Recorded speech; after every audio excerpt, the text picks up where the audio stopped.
Two ৰঞ্জিতাছ videos মোৰ মৰমৰ চতুৰ্থ শ্ৰেণীৰ ছাত্ৰ ছাত্ৰী আজি তোমালোকৰ ভিডিঅ' হ'ব তোমালোকৰ আপোন পাঠ অসমীয়া কিতাপৰ পৰা পাঠ 12 ধূপ খেলৰ আনন্দত ক্ৰিয়াকলাপত দিয়া গোটেই প্ৰশ্নৰ উত্তৰ আমি আলোচনা কৰিম চেনেলত নতুনকৈ আহিছে যদি চেনেল ছাবস্ক্ৰাইব কৰি থৈ দিব নতুন ভিডিঅ'ৰ নটিফিকেশ্যন প্ৰথমতে পাব ছাবস্ক্ৰাইব কৰা চবকে মোৰ ফালৰ পৰা ধন্যবাদ মৰমৰ ছাত্ৰ ছাত্ৰী ক্ৰিয়াকলাপত দিয়া আটাইবোৰ প্ৰশ্নৰ উত্তৰ আমি চমুকৈ আলোচনা কৰিম ক্ৰিয়াকলাপত দিয়া হৈছে অৰ্থৰ সৈতে চিনাকি হওঁ আহা শব্দৰ অৰ্থ দিয়া হৈছে ধুনীয়াকৈ কিতাপৰ পৰাই মুখস্থ কৰিব পাৰিবা এতিয়া আমি প্ৰশ্ন কি দিয়া হৈছে এবাৰ প্ৰশ্নৰ উত্তৰবোৰ আলোচনা কৰিম 1 নম্বৰ দিয়া হৈছে প্ৰথমে কোৱা তাৰ পাছত লিখা ক চুবুৰীটোৰ ল'ৰা ছোৱালীবোৰে তপন খুৰাক অহা দিনটোলৈ কিয় বৰ আশাৰে বাট চাই থাকে উত্তৰত তোমালোকে লিখিবা চুবুৰীটোৰ ল'ৰা ছোৱালীবোৰে তপন খুৰাক অহা দিনটোলৈ বৰ আশাৰে বাট চাই থাকে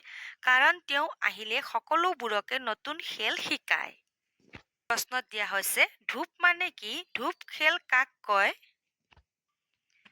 ঘৰ উত্তৰত লিখিবা গামোচা এখন পকাই পকাই লাৰু এটাৰ দৰে কৰি এটা মূৰ চিলাৰ নেজডালৰ দৰে উলিয়াই নেজ থকা বল সদৃশ হলেই তাক ধূপ বুলি কোৱা হয় এই ধূপটোৰে যি খেল খেলা হয় তাকেই ধূপ খেল বুলি কয়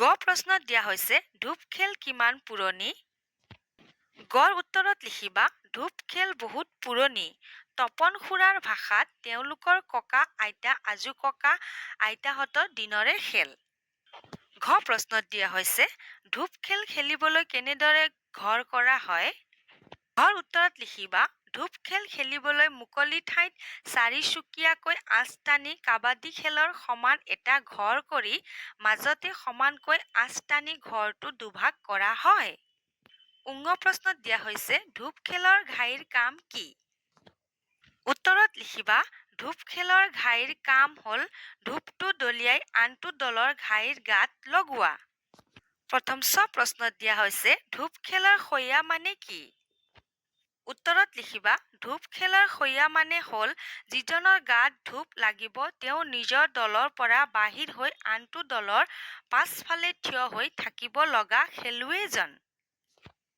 তৃতীয় প্ৰশ্নত দিয়া হৈছে ৰাখাল কেনেকৈ সৈয়া হ'ল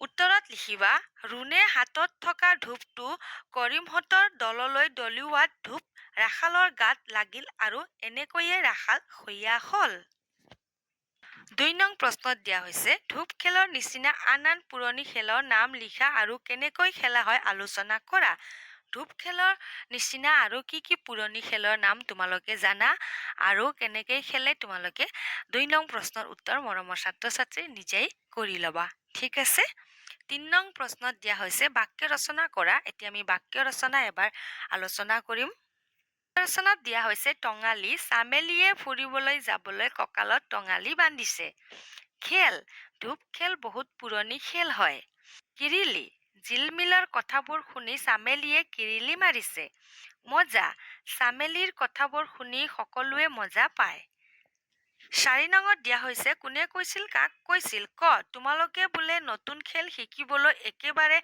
কঁকালত টঙালী বান্ধি আছা উক্ত কথাষাৰ লিখিব পাৰিবা অথবা কথাষাৰ তপন খুৰাকে চুবুৰীটোৰ ল'ৰা ছোৱালীবোৰক কৈছিল খ প্ৰশ্নত দিয়া হৈছে ঠিকে আছে শিকাম কিন্তু তোমালোকে খেলটো ভাল পাবানে বাৰু উত্তৰত লিখিবা উক্ত কথাষাৰ ৰাখালৰ তপন খুৰাকে ল'ৰা ছোৱালীবোৰক কৈছিল অথবা তপন খুৰাকে ল'ৰা ছোৱালীবোৰক কৈছিল বুলিও লিখিব পাৰিবা ঠিক আছে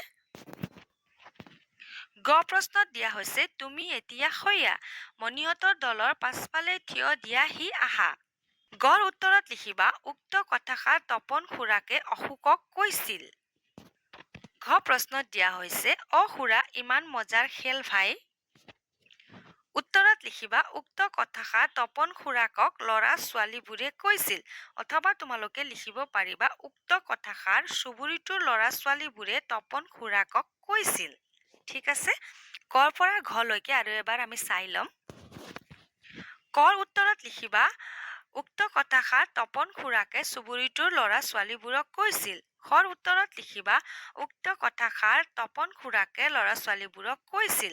গৰ উত্তৰত লিখিবা উক্ত কথাষাৰ তপন খুৰাকে অশোকক কৈছিল। ঘৰ উত্তৰত লিখিবা চুবুৰীটোৰ ল'ৰা ছোৱালীবোৰে তপন খুৰাকক কৈছিল। এতিয়া আমি আলোচনা কৰিম পঢ়া বুজা আৰু লিখা। ল'ৰা যোগ ছোৱালী ল'ৰা ছোৱালীৰ মাজত হাইফেন ব্যৱহাৰ কৰা হৈছে। শিক্ষক যোগ শিক্ষয়িত্ৰী শিক্ষক শিক্ষয়িত্ৰীৰ মাজত হাইফেন ব্যৱহাৰ কৰা হৈছে। ককা যোগ আইতা ককা আইতা মাজত হাইফেন ব্যৱহাৰ কৰা হৈছে। মা দেউতা মাজত হাইফেন ব্যৱহাৰ কৰা হৈছে। খুৰা খুৰীৰ মাজত হাইফেন ব্যৱহাৰ কৰা হৈছে। তোমালোকেও নিজৰ উত্তৰ বহীত লিখিবা, কিতাপত লিখিলে কাঠ পেঞ্চিল ব্যৱহাৰ কৰিবা।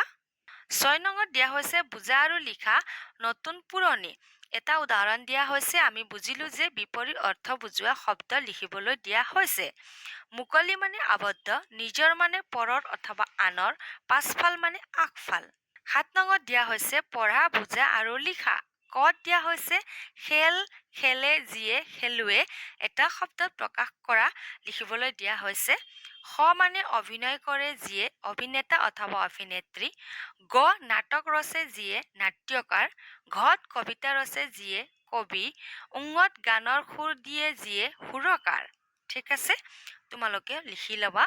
আশা ৰাখিছোঁ মৰমৰ ছাত্ৰ ছাত্ৰী তোমালোকে আজিৰ ভিডিঅ' বুজি পাইছা বুলি। নতুনকৈ আহিছা যদি চেনেল ছাবস্ক্ৰাইব কৰি থৈ দিবা, নতুন নতুন ভিডিঅ'ৰ নটিফিকেশ্যন প্ৰথমতে পাবা।